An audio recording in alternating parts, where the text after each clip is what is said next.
Bien bonjour, bienvenue dans cette nouvelle vidéo. Ici c'est Sébastien qui est là. J'espère que vous avez forme, j'espère que vous avez la pêche. Aujourd'hui nous allons parler du livre L'autoroute du millionnaire, la voie express vers la richesse de MJ DeMarco. Alors c'est un livre que j'ai vraiment beaucoup apprécié. C'est un livre d'ailleurs que je pense comme beaucoup de personnes qui l'ont lu, le livre est vraiment très bon. La personne, MJ DeMarco, est assez franc, hein, donc il dira des choses qui sont assez surprenantes, mais il a aussi raison. Et sinon, c'est un peu le même principe qu'on lit dans d'autres livres, dans certains livres qui sont dits en plusieurs livres, hein. Mais globalement, c'est toujours les mêmes principes. On a deux parties. D'une partie, savoir bien gérer. D'une autre partie, trouver un moyen de gagner de l'argent très rapidement. C'est la philosophie que je dis depuis déjà très longtemps, hein, que je prime, c'est il faut avoir une très bonne gestion. D'une part, c'est la première chose à savoir, et de l'autre partie, c'est pas uniquement d'avoir la gestion et de travailler pendant 40 ans. L'autre partie, c'est de trouver un moyen de gagner beaucoup d'argent et donc de le conserver. Si on a les deux parties, eh bien, on devient riche, très, très vite riche. Et lui, ce type-là, il a compris ça et il a donc il a appris la programmation, il a appris SEO, etc. Et puis par la suite, il a vendu le site qu'il avait créé, un site sur les limousines, et il a gagné donc une fortune. Donc il a vendu, la société elle a coulé, un peu comme Apple qui était en train de couler quand Steve Jobs était parti. Et après, il l'a racheté pour la remettre sur pied et tout. Et donc, c'est quand même un gars qui est extrêmement intelligent, comme la plupart des gens qui sont extrêmement riches, quoi. Donc, ce que je vais faire, c'est que je vais vous lire le résumé derrière. Je vais vous lire les chapitres. Et puis, je vais vous dire ce qui m'a le plus plu dans ce livre. Allez, c'est parti. Aller à l'école, obtenir de bons diplômes et un poste de cadre. Acheter une résidence principale dès que possible. Limiter les dépenses au maximum et épargner 10% de vos revenus. Si vous suivez ces recommandations, vous serez effectivement peut-être riche un jour, mais pas avant de nombreuses années. Ou bien oublier ces conseils et devenir riche maintenant. Car contrairement à la croyance populaire, relayée par les différents gourous de l'argent qui prônent un enrichissement lent sur plusieurs décennies, il existe une voie rapide vers la richesse. Une autoroute qui décrit exactement comment MJ Demarco, entrepreneur parti de zéro, est arrivé à devenir multimillionnaire et quasi retraité trentenaire en respectant les 5 commandements qui mènent vers la richesse. Grâce à ce livre qui va littéralement changer votre vie, vous comprenez quelles sont vos idées erronées sur l'argent et pourquoi vous ne deviendrez jamais riche en restant sur la file de droite toute votre vie avec un boulot de salarié. Comment vous sortir riche dès à présent, même sans un rond. Comment enrichir en créant une entreprise dans le bon secteur. Comment faire exploser votre valeur nette de plus de 400% et dire adieu au rendement boursier à 8%. Et bien d'autres conseils pour acquérir le bon esprit et oser vous mettre sous la file de gauche avant d'être trop âgé pour pouvoir vraiment profiter de la vie. Ce que les lecteurs en disent, une vraie claque. Ce n'est pas un bouquin, c'est un lingot d'or. Si votre idée est de vous enrichir, c'est un must-read et surtout un excellent investissement. Ce que ce livre vous donne, c'est un état d'esprit. Il va vous permettre de changer vos croyances et vous donne le fondamental. C'est un livre important pour tout entrepreneur. MJ Desmarteaux est un multimillionnaire autodidacte, entrepreneur, investisseur et auteur. Il est aujourd'hui semi-retraité et vit dans l'Arizona où il se consacre à ses passions, les voitures de sport, notamment les Lamborghini. Les voyages, l'écriture, le sport, la rumeur dit qu'il ne possède ni cravate ni costume. Son livre, L'autoroute du millionnaire, a été traduit dans plus d'une dizaine de langues. Alors ce livre, je vous le donne, le lien pour pouvoir vous le procurer en bas dans la description, en commentaire. Donc en haut, il y avait aussi marqué le livre de référence à travers le monde pour améliorer ses finances personnelles sans attendre d'être à l'âge de la retraite. Alors lui, il dénigre pas mal aussi certains auteurs, notamment l'auteur de David Batch et son livre Le millionnaire automatique. Parce qu'il est vrai que le livre du millionnaire automatique, c'est un livre qui est bien sympa, mais il est uniquement basé sur la gestion. Et il n'explique pas comment aller pour s'enrichir rapidement, comment être sur une autoroute. Et donc, il n'a pas tort, MJ Demarco, de le rabaisser, parce qu'il a tout à fait raison. Le millionnaire automatique, le bouquin, c'est seulement une partie. Il manque l'autre partie, comment gagner de l'argent, beaucoup d'argent rapidement. On ne va pas travailler 40 ans pour atteindre la retraite. Le but, c'est de trouver un moyen de s'enrichir rapidement et pas d'attendre la retraite. Bon, après, c'est plus simple la théorie que la réalité. Donc, je vais une fois lire les chapitres et après, je vais vous dire quelques points supplémentaires de ce que j'en pense. C'est un gros livre quand même, vu qu'il parle des deux parties et il fait environ 500 pages. 500 pages, ça va encore, hein. Donc, il y a un avant-promo, une introduction normale. Chapitre 1, la grande duperie. Comment j'ai envoyé bouler l'enrichissement long. Ça, c'est chapitre 2. Donc, partie 1, riche, écroulant l'enrichissement lent. Deuxième partie, la richesse n'est pas une route, c'est un voyage. Chapitre 3, en route pour la richesse. Chapitre 4, les feuilles de route pour la richesse. Troisième partie, pauvreté, la feuille de route pour le trottoir. La voie la plus empruntée, le trottoir. Qu'est-ce qu'est la richesse pour vous? Faites mauvais usage de l'argent et vous en subirez les conséquences. Les sacrés vénards ont tenté leur chance. Qui dit richesse dit responsabilité assumée. Quatrième partie, la feuille de route pour la médiocrité, la voie lente. Le mensonge qu'on vous a vendu, la voie lente. Le troc criminel, votre travail. La voie lente, pourquoi vous n'êtes pas riche. Un combat futile, les études. L'hypocrisie des gourous, de la finance personnelle.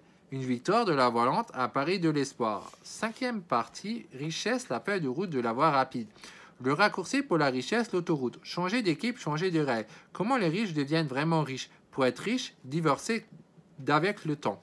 Recrutez votre armée de combattants pour la liberté. La vraie loi de la richesse. Sixième partie, votre véhicule pour la richesse, vous. Soyez d'abord maître de vous-même. Le volant de la vie, nettoyez votre pare-brise, éliminez les vents contraires qui empêchent votre carburant fondamental, le temps. Changez cette huile sale et frélatée. Entrez dans la zone rouge.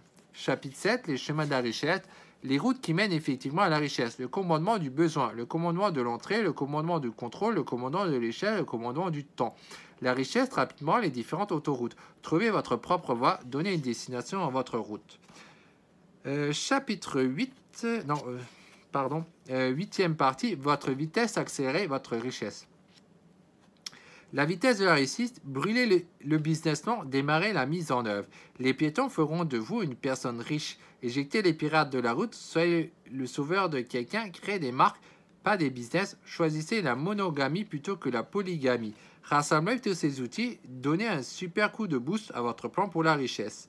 Annexe, réflexion de lecteur, les 40 recommandations pour votre style de vie sur l'autorité. Donc ce livre, pour moi, je l'ai trouvé vraiment excellent. Donc il est quasiment, on va dire, complet, effectivement, parce que vu qu'il parle des deux parties, la gestion et de comment s'enrichir, je trouve que c'est super bien. Alors, c'est un des rares auteurs et qui m'a bien marqué, parce que lui, il a été clair, travailler par passion, c'est pas ce qui va vous rendre riche, hein. C'est travailler par le besoin. Il faut bien comprendre, quand vous créez une entreprise, ce qui est important, c'est le besoin.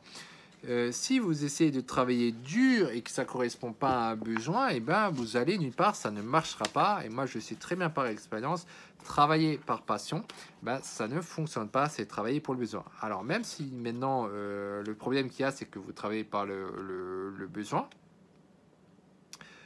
il y a quand même des choses qui ne sont pas aussi simples, c'est combien ça touche de personnes. Si vous essayez de résoudre un besoin à une personne, ok. Vous lisez des commentaires des gens, ceux qui s'effrient et tout, ils se plaignent de quelque chose. Il faut chercher ce que les gens se plaignent. Mais le problème, c'est combien il y a de personnes derrière, c'est quoi l'impact. Vous voyez là, CMJ Demarco, il dit il n'aime pas la loi d'abstraction, hein. Il n'est pas, malgré qu'il l'a appliqué, qu'il l'applique, il a dit lui-même à un moment qu'il avait des photos de Lamborghini. C'est un vrai fan de ce type de voiture. Il avait des photos, donc il appliquait la visualisation et tout. Et puis après, vu qu'il n'avait pas réussi à l'avoir, il pensait, ouais, la loi d'abstraction, ça ne marche pas et tout. Or qu'il y a un truc qui a été dit dans un autre livre que visiblement il n'a pas dénigré, qui est La Réponse, dont écrit par John Assaraf. Et les John Assaraf, il dit bien, il a inventé aussi d'autres histoires de loi avec la loi de l'abstraction, notamment la loi de la gestion. Comme quoi, la chose que vous voulez, ça va mettre du temps à arriver, mais il faut rester focalisé dessus. Et c'est MJ Marco, il est donc resté focalisé dessus. Par contre, il était pressé d'avoir ce qu'il veut, et c'est tout à fait normal.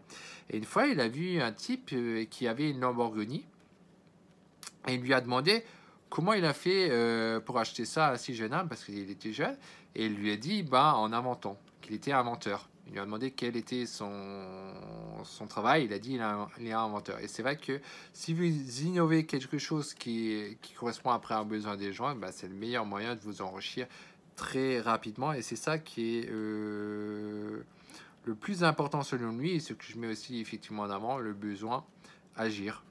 Il vous faut agir dans un sens, un besoin qui impacte le plus grand nombre. Et c'est ça, pour moi, le plus grand secret. Après, il y a encore des choses qui causeront problème. C'est notamment la porte d'entrée. Est-ce que tout le monde peut copier ce que vous allez faire ou pas? Parce que si tout le monde peut le copier, forcément, ça va diminuer vos trucs. Donc, quand il y a une porte d'entrée, c'est bien. Il dit bien, il y a 5 commandements et c'est intéressant. Les commandements du besoin, de l'entrée, du contrôle, de l'échelle et du temps. Donc le besoin, on l'a dit, l'entrée, je viens de le dire. Le contrôle, ça signifie quand, comment dire, par exemple, si maintenant vous mettez, vous ne créez pas votre propre site vous-même, eh ben, vous n'avez pas le contrôle sur celui-ci. Si c'est un site de type Shopify, si vous faites du dropshipping là, eh ben, si demain la personne qui a créé Shopify elle ferme, ben, vous perdez tout quoi. Et vous n'avez votre site il est mort, vous avez tout perdu parce que vous n'avez pas, c'est pas votre propre site. Or que si c'est votre propre site que vous avez fait ou vous utilisez quelque chose d'open source tel que PrestaShop, vous pouvez faire des sauvegardes et même si l'hébergeur est ferme, vous pouvez le mettre autre part. Vous ne perdez pas les choses. Donc vous avez un contrôle dessus. Or que sur un truc tel que Shopify, vous pouvez faire aucune sauvegarde, vous n'avez pas de contrôle du tout. Et ça, c'est un des points qui mettait en avant. Après, mais l'échelle, c'est donc l'impact qu'il y a et enfin le temps que ça met pour mettre les choses. Alors bien sûr, pour devenir riche du jour au lendemain, immédiatement, maintenant, c'est pas aussi simple. Il l'a dit lui-même, il y a un processus. Il faut quand même compter entre 3 et 5 ans pour pouvoir y arriver. Vous n'allez pas dire, voilà, maintenant, demain, mon système, il va marcher tout de suite, il va falloir du temps pour le faire, etc. Et quand vous voyez quelqu'un qui a réussi, c'est souvent parce qu'il y avait un processus. Comment vous dire, quand vous voyez des gens là qui ont par exemple actuellement suivi le système de GIFIM d'Anthony Nevo et qui ont fait des sous rapidement par l'affiliation, la personne qui a gagné qui a fait ses premiers 1000 euros, le premier qui a eu droit à un coaching avec Anthony Nevo, je le connais pas, la personne, mais je peux vous garantir que ce type-là, c'est sûr et certain, à 99%, je pourrais vous parier qu'il a un réseau derrière lui et c'est pour ça qu'il a gagné aussi vite. Les gens qui n'avaient pas de réseau dès le départ, ils n'ont encore rien touché et c'est normal parce qu'il vous faut d'abord créer un réseau pour pouvoir gagner. Hein, ça marche pas autrement. Donc voilà, en gros, ce que je voulais dire sur ça, ce livre est vraiment intéressant et ça explique comment vous pouvez vous enrichir rapidement en étant jeune, de bien réfléchir à ce que vous faites. Par exemple, il dit vendre sur eBay, c'est pas une bonne chose et c'est vrai. Il faut créer votre propre truc et non vendre sur une plateforme des autres parce que quand vous vendez sur eBay, vous avez beaucoup trop de concurrents et vous n'allez pas gagner énormément. Et en plus de ça, vous n'avez pas le contrôle sur eBay. Si eBay ferme demain, vous avez perdu tout. Et c'est pareil pour moi maintenant, je fais des vidéos sur YouTube. Mais si demain YouTube il ferme, eh ben, j'ai perdu tout parce que je n'ai pas le contrôle dessus. Bon, certes, j'ai toujours mes vidéos, mais je suis obligé de tout rebalancer sur notre plateforme. Mais j'ai perdu la communauté que j'aurais créée si je la garde uniquement sur YouTube. Donc voilà, ce que je voulais dire sur cette vidéo, si cette vidéo vous a plu, n'hésitez pas à mettre un pouce bleu, n'hésitez pas à partager, n'hésitez pas à vous abonner et activer la petite cloche pour pouvoir savoir quand il y a de nouvelles vidéos. N'hésitez pas aussi à vous inscrire au Manicha, je donnerai des vidéos en dehors de YouTube et des réseaux sociaux où je poste des vidéos. De plus, si demain ça ferme, eh bien évidemment, vous pourrez toujours recevoir du contenu, alors que ici, si ça ferme et vous étiez inscrit que là, ce sera pas possible. Donc c'est une bonne sécurité pour pouvoir continuer ensemble. Et si vous avez déjà lu ce livre, n'hésitez pas à me dire en commentaire ce que vous pensez de ce livre, L'autoroute du millionnaire. Personnellement, j'ai trouvé vraiment ce livre vraiment excellent. Et d'ailleurs, j'ai noté énormément de choses, hein. J'ai mis beaucoup de paillettes. Ça veut dire que le livre, en fait, il m'a plu vraiment à fond. Il y a énormément de choses qu'il a dit, qui m'a redit. Bon, souvent, c'est des rappels, parce que bon, j'ai lu énormément de livres de développement personnel. Donc la plupart des choses, je les connais, mais c'est bien de le relire parce que souvent, des fois, comme tout le monde, ben, je roublie. Et puis des fois, j'ai des coups bas, hein. J'ai du mal à rester motivé aussi, comme tout le monde, hein. C'est pas facile. Et c'est bien de lire dans ce livre comme ça vous redonne de l'énergie pour pouvoir à nouveau taper et continuer d'avancer. Donc voilà, j'ai fini. À bientôt. C'était Sébastien Kenet.